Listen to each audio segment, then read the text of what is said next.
necessarily inferior Hebrew text from the traditional Masoretic text we have received.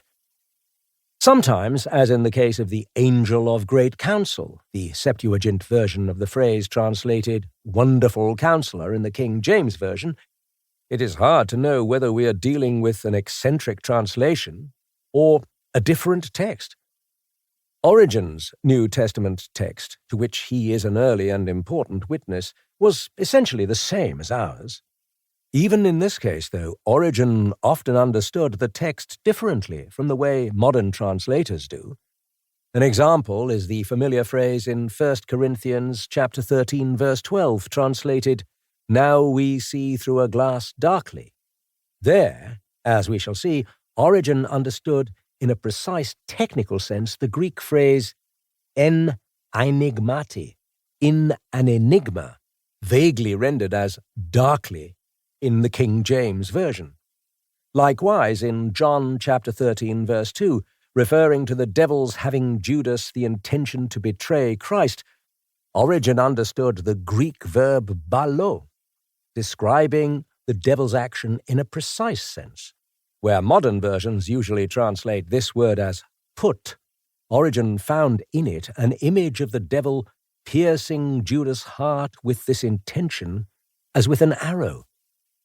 My translations also reflect Origen's own inconsistencies in his citations, from memory, it should be remembered, of biblical verses.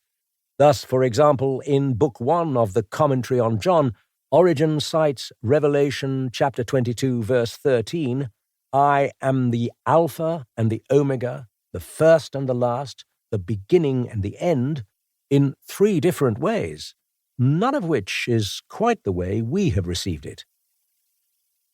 I have indicated citations, references, and allusions to Scripture. These references, of course, are not Origen's own. Most of these are identified by the editions I translate, although I have added a few of my own.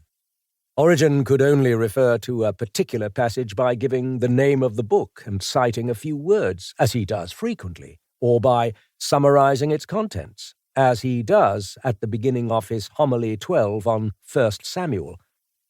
The names Origen uses for books of the Bible in our selections are the same as ours, except in the case of the books we know from their Hebrew titles as 1 and 2 Samuels and 3 and 4 Kings, which he referred to by their Septuagint titles as 1 to 4 Kingdoms. In the case of the Psalms, where Origen could refer to something smaller than a whole book, he used the Septuagint numbering. References to Psalms maintain the Septuagint numbering Origen used and include the Masoretic Hebrew numbering we commonly use when this differs. Part 1. Introduction. Chapter 1. The Making of a Scholar and Theologian. Early life. We know Origen mainly through his thought. The loss of all but 2 of his letters deprives us of the rich human detail that enlivens and enriches accounts of comparable figures like Augustine or the Cappadocians. Eusebius, whose ecclesiastical history provides most of our information about his life, had access to Origen's extensive correspondence in his library at Caesarea.